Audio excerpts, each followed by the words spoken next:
What is the true value of a person? Is it the name on their diploma, the balance in their bank account, or the title etched onto their office door? Or is it something deeper, something hidden, a quiet currency of character that goes unnoticed in a world obsessed with noise? We see people every day, ghosts in the machine of our lives, the person who serves our coffee, the one who drives our bus, the woman who cleans our office after we've all gone home. We look right through them. But what if we are missing the most important person in the room? Alara was one of those ghosts. By day, she was a shadow, navigating the crowded city streets with her head down, lost in a sea of faces that never once turned to meet hers. By night, she wore a different kind of invisibility cloak, the drab, gray uniform of the cleaning staff at Vance Tower.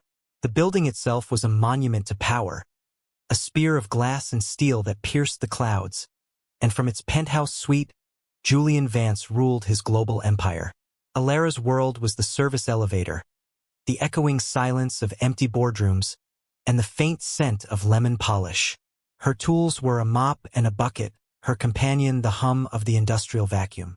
She would trace the scuffs left by $1,000 shoes, wipe away the fingerprints of men who made decisions that shifted markets, and empty the trash cans filled with the discarded remnants of ambition. She was the reset button pressed at the end of each day, making the stage pristine for the next act of a play she was never invited to watch. Her life was a quiet battle fought on two fronts. The first was financial, a mountain of medical debt accumulated by a mother whose memory was slowly being stolen by a cruel, degenerative illness.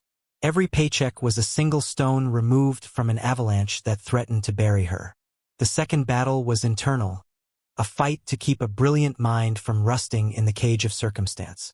Tucked into her ears beneath her worn beanie were cheap headphones, but she wasn't listening to music.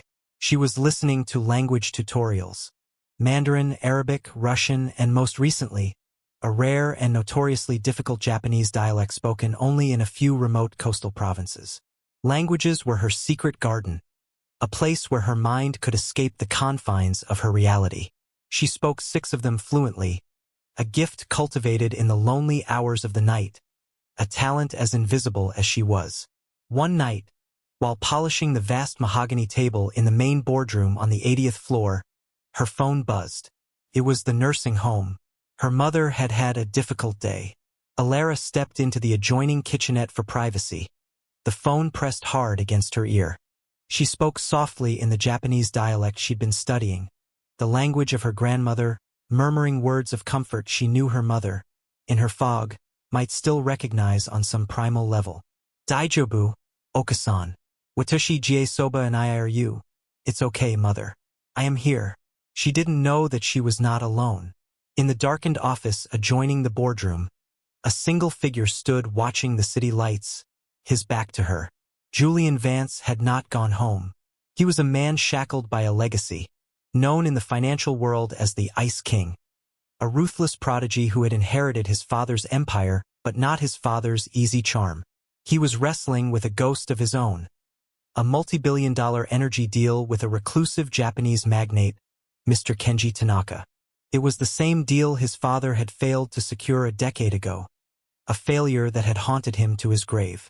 Julian was determined to succeed where his father had failed, but the deal was collapsing. Tanaka was an old-world traditionalist, and the corporate translators, with their perfect, sterile Japanese, were failing to bridge a cultural chasm that grew wider with every conversation. They couldn't capture the nuance, the respect, the very soul of the language that Tanaka required. He was about to cancel the negotiations entirely. Frustrated, Julian had been staring out at the city, the weight of his father's ghost heavy on his shoulders, when he heard it. A soft, melodic voice from the next room, speaking the precise, poetic dialect of Kenji Tanaka's home province. He turned, his eyes narrowing, and saw the cleaner, a ghost in a gray uniform, her back to him. He didn't hear just the words. He heard the music, the respect, the authenticity his high-paid team of experts couldn't replicate. In that moment, the invisible woman became the only person in the world he could see. He waited until she finished her call, her shoulders slumping with a weariness he recognized as a different form of his own. He stepped out of the shadows. "Who are you?" he asked, his voice accustomed to command, yet edged with a raw, desperate curiosity. Alara jumped, her heart hammering against her ribs. She had never seen the CEO this late, this close. She looked like a startled deer, ready to bolt. I'm Alara." From the cleaning service, Julian's gaze was intense, analytical. He didn't care about her name or her job. "The language you were just speaking, where did you learn it?" He took a step closer, his tailored suit a stark contrast to her worn-out uniform. Alara clutched her phone, her mind racing. Was she in trouble? Was she going to be fired for making a personal call? "My grandmother," she whispered, her voice barely audible. She was from the Shima Peninsula. Julian's expression was unreadable, a mask of cold calculation. But behind it, a wild, improbable idea was taking root. The fate of his empire, the redemption of his father's legacy, might not rest in the hands of his board members or his army of lawyers. It might just rest in the hands of the woman who polished his desk. He saw her not as a janitor but as a key he desperately needed. The silence in the kitchenette stretched, thick with the unspoken disparity of their worlds. Alara could smell the expensive cologne he wore, a scent of sandalwood and power that seemed to suck the air from the room. She stood frozen, waiting for the verdict, for the dismissal she was sure was coming. Instead, Julian Vance did something that would shatter the foundations of both their lives. He made her an offer. "I have a proposition for you, Alara," he said, his voice low and steady, a surgeon making the first incision. "It's unconventional, it's risky, and it will require you to become someone else entirely." Alara could only stare, her mind struggling to process the sudden shift in reality. The most powerful man in the building was not firing her. He was speaking to her as if she mattered. "I need your voice," Julian continued, his eyes locked on hers, seeing past the gray uniform to the untapped brilliance he had accidentally discovered. "I have a business deal, a negotiation with a man who speaks that exact dialect. My translators are failing. They speak the language, but they don't understand it." "You do?" He paused, letting the weight of his words sink in. "I will pay you a salary that will solve all of your problems. I will clear every cent of your mother's medical debt. I will give you a new life. In return, for the next 2 weeks, you will work for me. You will be my translator, my voice. You will sit at the table with me, and you will help me close a deal that is worth more than you can possibly imagine." Alara's breath caught in her throat. It sounded like a dream, a fairy tale spun in the sterile silence of a corporate office at midnight. It was impossible. She was a cleaner. She had no experience, no training, no business sitting in a boardroom. Fear and doubt screamed at her to refuse, to retreat to the safety of her invisibility. But then, an image of her mother's face flashed in her mind, pale, frail, lost in a fog she couldn't penetrate. She thought of the stack of threatening letters from the hospital, the constant, gnawing anxiety that was her daily companion. This wasn't just an offer. It was a lifeline. It was a chance to trade her mop for a miracle. "Why me?" she asked, her voice trembling but clear. "Because," Julian said, a flicker of something almost like admiration in his cold eyes. "I don't hear a cleaner. I hear a key. I hear authenticity. That is a currency my world has forgotten. And it's the only one that matters right now." He extended a hand, not for a handshake, but as a gesture of finality. "Do we have a deal, Alara?" She looked at his hand, then back at his face. The Ice King of Vance Tower was offering to pull her from the shadows into the blinding light. Taking his hand meant leaving behind the only life she knew, a life of hardship and obscurity, but a life that was hers. Refusing meant condemning herself and her mother to a slow, suffocating defeat. With a courage she didn't know she possessed, she nodded. "Yes," she said, her voice finding a strength she hadn't heard in years. "We have a deal." The transformation began the very next morning. A black car, the kind Alara had only ever seen in movies, was waiting for her outside her tiny, run-down apartment building. It whisked her away from her world of cracked pavement and sirens, and delivered her to an exclusive boutique where a personal stylist was waiting. The drab gray uniform was replaced by tailored silk blouses, sharp blazers, and elegant trousers. The worn-out sneakers were exchanged for low, practical heels that still felt impossibly foreign. As she stared at her reflection in the three-way mirror, she saw a stranger. The clothes were a costume, an armor she felt utterly unqualified to wear. But beneath the expensive fabric, she was still Alara, the janitor, her hands still rough from cleaning chemicals, her mind still reeling from the velocity of the change. Her first official day was a trial by fire. Julian introduced her to his inner circle in the 80th floor boardroom she had cleaned just the night before. The room looked different from this side of the table. The air was charged with tension and skepticism. The two people who mattered most were David Chin, Julian's chief legal counsel and his only real friend, and Marcus Thorne, the senior vice president of global strategy. David was cautious, his expression a mixture of concern and disbelief. He pulled Julian aside before the meeting began. "Julian, are you out of your mind?" he hissed, keeping his voice low. "You're betting the entire Tanaka acquisition on an unknown quantity? On the cleaning lady? The board will have your head if this goes south." Julian's face was unyielding. "The board doesn't have a solution, David. She is the solution. Just listen." Marcus Thorne, however, made no attempt to hide his contempt. He was a man of the old guard, who had served Julian's father and believed legacy was earned through decades of ruthless corporate warfare, not by plucking unknowns from obscurity. He saw Alara as an insult to his experience and a sign of Julian's recklessness. He looked at her, his lips curled into a faint sneer. "Miss?" He let the question hang in the air, deliberately forgetting her name. "Alara," she said, her voice quiet but steady. "Miss Alara," he repeated, dripping with condescension. "And what is your background in international contract negotiation? What business schools did you attend?" Before she could answer, Julian cut in, his voice like ice. "Her qualifications are not your concern, Marcus. Her only concern is to be my voice. Is that clear?" Marcus fell silent, but his eyes promised a battle to come. He was the gatekeeper, and he had just met the intruder he was determined to expel. The first test came later that day, a preliminary video conference with Mr. Tanaka's senior aides. It was a preparatory meeting to see if negotiations were even worth continuing. Alara sat beside Julian at the head of the great mahogany table, a laptop and a bottle of water in front of her, feeling like an imposter. Her heart pounded a frantic rhythm against her ribs. Marcus sat directly across from her, his arms crossed, his face a mask of smug anticipation, waiting for her to crumble. The screen flickered to life, revealing two stern-faced Japanese men in a minimalist room. They began to speak, their words a rapid-fire volley of formal, honorific-laden Japanese.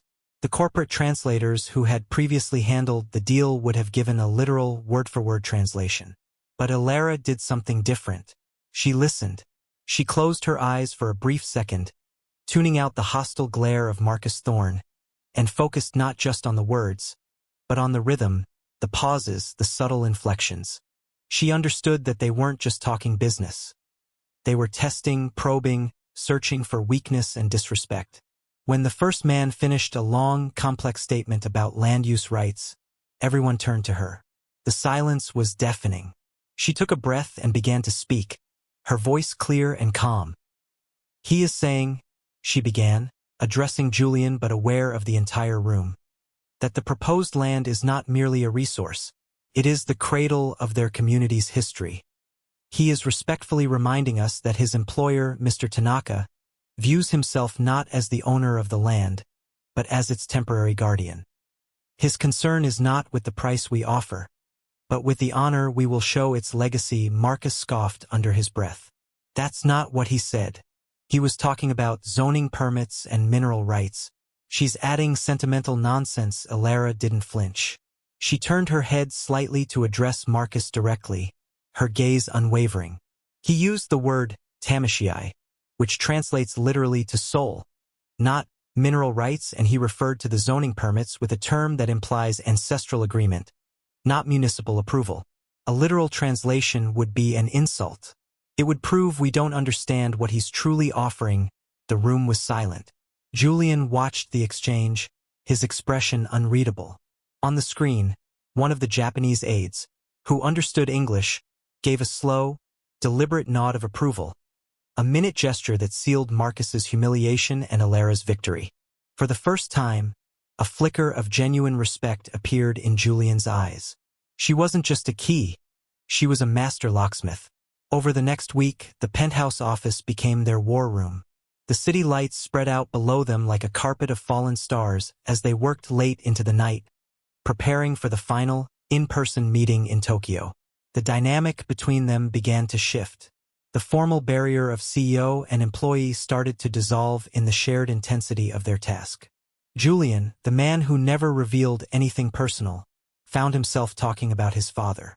He spoke of the immense pressure of his legacy, the constant, crushing need to prove he was worthy of the Vance name, and the deep-seated fear that the Tanaka deal was his last chance to step out of his father's long shadow.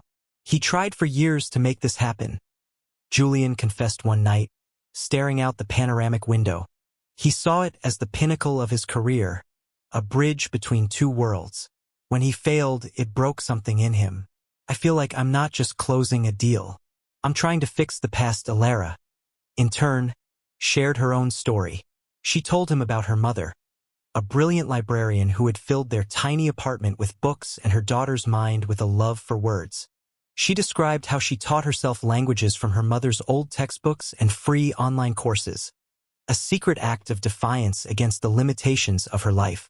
She used to say that every language was a different way of seeing the world, Alara said, her voice soft with memory. I guess I just wanted to see as much as I could. Even if I couldn't leave my own neighborhood. Julian listened, captivated. He was used to people who wanted something from him, his money, his power, his influence. Alara wanted nothing. She possessed an inner wealth that made his billions feel strangely hollow. The Ice King was beginning to thaw, melted not by ambition or flattery, but by the quiet integrity of the woman who was supposed to be just a tool.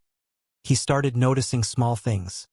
The way she'd bite her lip when concentrating, the quiet intelligence in her eyes when she corrected a legal document's phrasing for cultural sensitivity, the fierce, protective love in her voice when she took her nightly call to check on her mother. A dangerous, unfamiliar warmth was spreading through his chest.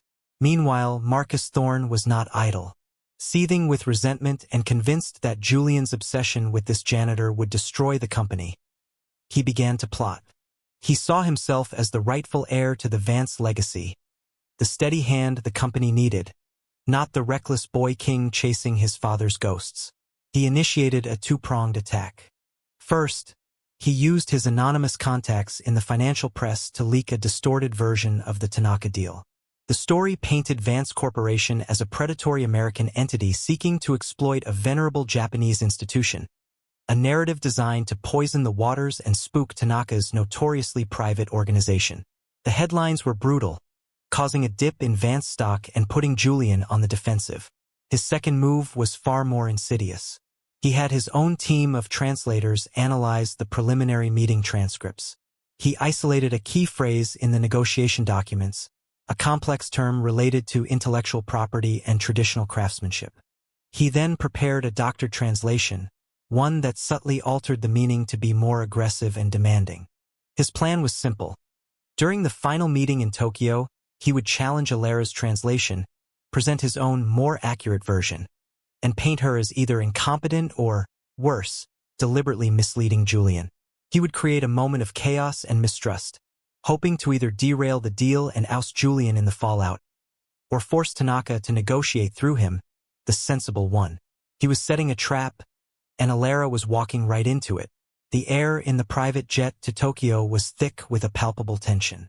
Alara stared out the window at the endless expanse of clouds, the world she knew a distant memory below. She wore a dark gray suit, a color she had chosen herself, a quiet nod to the uniform she had left behind.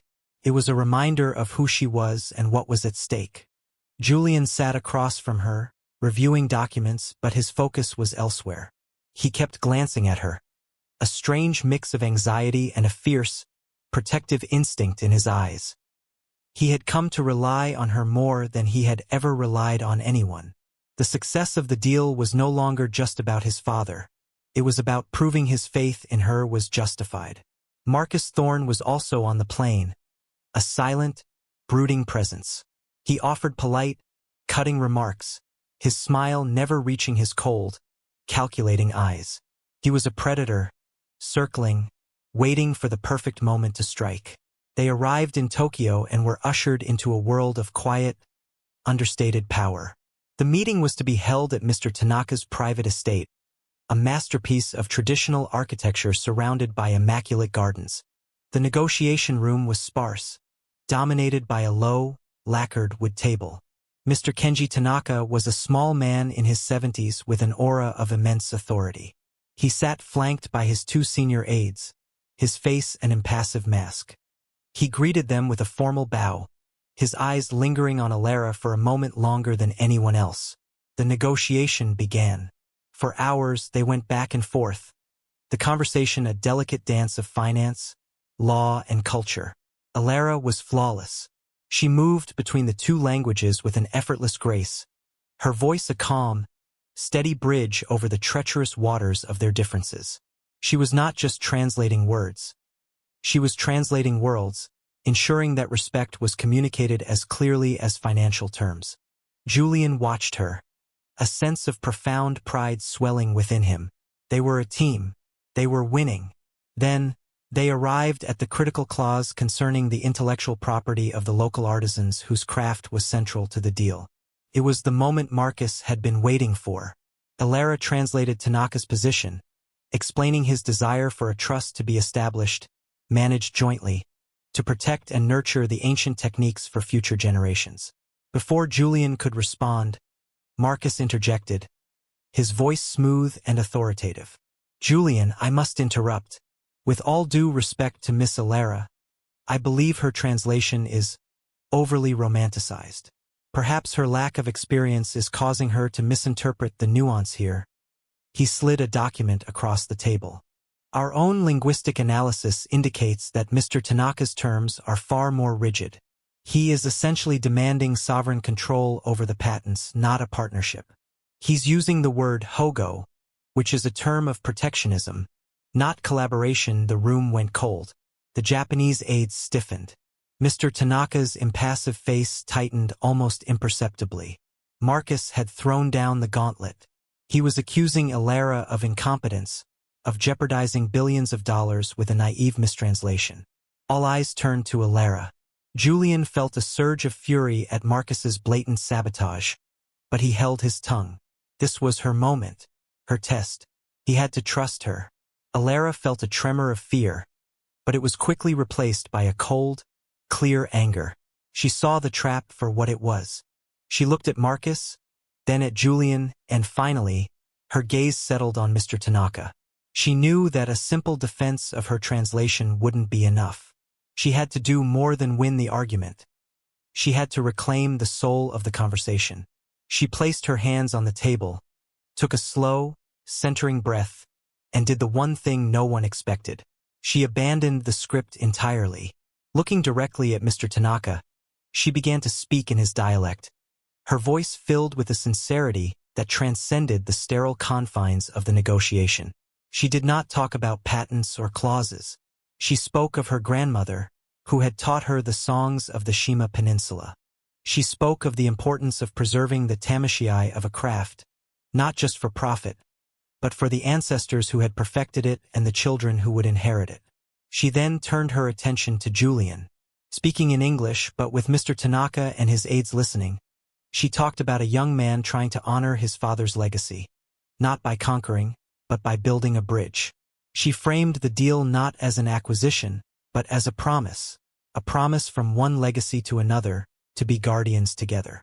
"Mr. Vance does not want to own your heritage, Mr. Tanaka," she said, her voice ringing with conviction.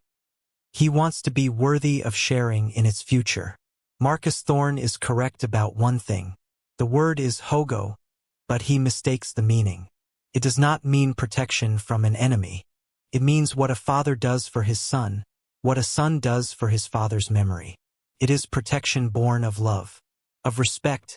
A profound silence filled the room. She had reframed the entire negotiation from a battle of interests to a union of values. Mr. Tanaka stared at her, his dark eyes unblinking. After a long moment, a slow smile spread across his face.